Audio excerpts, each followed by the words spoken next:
Hello everyone, Dave here with some thoughts on another knife for you guys. Today we're going to take a look at the newly released Spyderco Sage 2. As you guys may know, the Sage series is Spyderco's way of paying tribute or commemorating the work of various knife makers who have contributed to the knife making industry with various innovations or technologies or so forth that has really changed the way the knife making industry has looked at something or done something. The Spyderco Sage 2 is in tribute or in commemoration of the work of Reeve and his integral lock. As usual, I'll post the specs in the description, but the knife you see before you, it's really quite simple. We got two full titanium slabs, an S30V blade, and there's what it's highlighting, what it's showcasing, that titanium frame lock, the Reeve integral lock. Okay? So, when I first looked at this knife, and as you're looking at it now, you're probably going to go, wow, there's really not much there, is there? And those were kind of my initial thoughts too. But then I got to thinking about it, and there's really a lot here, even if it's not maybe just blatantly obvious, straight out in your face obvious sort of stuff.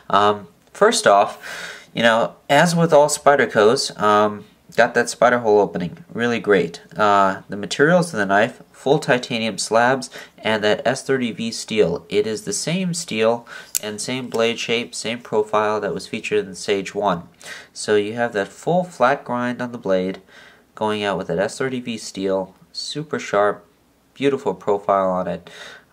Overall, great looking knife. But getting back to some of the things, so you got great steel, great titanium handles, that spider hole opening, this titanium frame lock, full frame lock on there, which I may be mistaken, and you guys throw it in the comments if I'm wrong, but it's the first time a frame lock's been featured on a Spyderco knife, I believe. So that's really cool right there.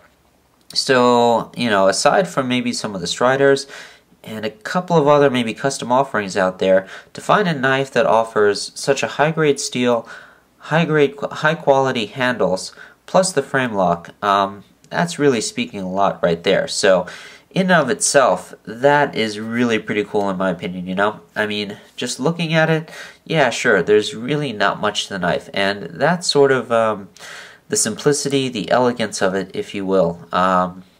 A sense that this knife is really meant to showcase that frame lock, and that's what it does. There's nothing here distracting away from it. That steel and the blade only enhancing the knife, but right there, that's what we're talking about. That's what we're looking at. There's the heart and soul of this knife. Okay? As you can see, really thick titanium scales, you know, and the fit and finish really tight, locking up in there really nice, you know. Of course, just like you'd expect from Spyderco and this type of production quality, there's no type of play, anything. Those tolerances are really tight in there. Just take a look at it. I was really impressed with the fit and finish on the knife. As you can see with that thumb opening, the titanium cutout there, it's been finished a little bit, so it's got some ridging. Very nice, very elegant. Otherwise, all the surfaces really smooth. So, you know, I was thinking to myself, and I originally started on it, and then I realized just how great some of these things are. And just to give you an example, I mean, when you're talking other knives out there that feature full titanium handles along with a high quality steel, maybe you guys have seen them in my other videos, but you're talking along some of the custom lines like the Ryan Wilson, the Combat Elite, same idea, full titanium handles, S30V steel, just about as thick on the Spyderco, you know, and you guys heard how I praised this knife in its own review. Just take a look there, you know, same type of flow-through opening. You can actually see the type of construction, very, very similar. 2 screws plus the pivot hole, not much else, right? That's about it. You know, type of that quality knife. The Strider knives that I spoke about earlier in the video, you have the little PT, right? Again, S30V steel, titanium frame lock, you know, things like that. You're talking high quality production knives, borderline custom knives if you will, things like that, and some of the custom makers out there doing full titanium handles. It's things like that that you're finding in the custom world at the non-production knives, if you will, featuring the same sort of material, and of course, the Chris Reeve Sebenzas. Unfortunately, I don't have one to show you guys, but that's that same type of build quality you're talking about. And to get something like that in a production knife from a great company like Spyderco, featuring their own steel design, blade design with their spider hole opening, you know, that's really something cool in my opinion. And it really took me a little bit to appreciate that and sort of see where they were coming from. It's things like that that made me go, you know what, they really went out of the way on this. It seems simple, seems like there's nothing there, but when you think about how all those little parts come together to create the knife that you see here, I was really impressed, and it's made me think a lot about this guy. Just real quick, like I mentioned, it is the Sage 2, and just like in the, you could check out the other video for the Sage 1, features the exact same blade, same profile, same blade shape, same handle shape, same contouring, same dimensions, same everything, except for the handles. Of course, on this guy, you got the carbon fiber with the featured frame lock, and over here, titanium scales with the frame lock. Sorry, I said liner lock. Liner lock over here, frame lock here. Of course, you guys know what I meant. But otherwise, basically exactly the same knife. So the design is there, and it showcases exactly the type of technology Spyderco is going for.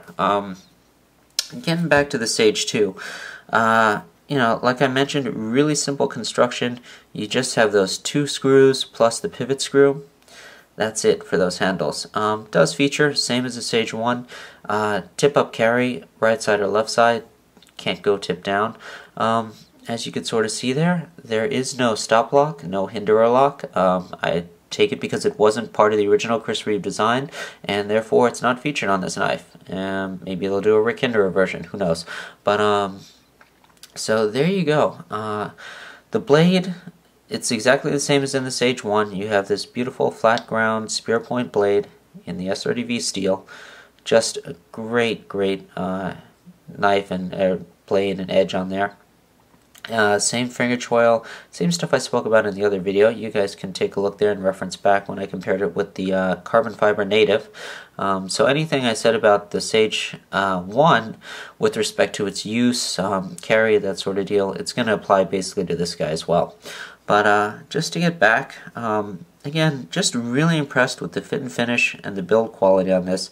Those titanium slabs, they're really thick. They're actually thicker than I expected the knife to come in at.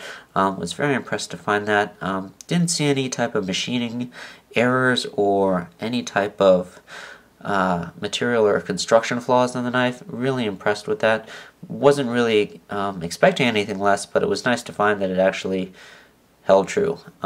So that is the Sage 2. Highly recommend it. You guys can take a look out there. Any thoughts, any questions, comments, please post them and I'll try and get back to you guys. Okay, as soon as I can. Thanks for the time. Hope you found that enjoyable, a little insightful. Talk to you soon. Bye-bye.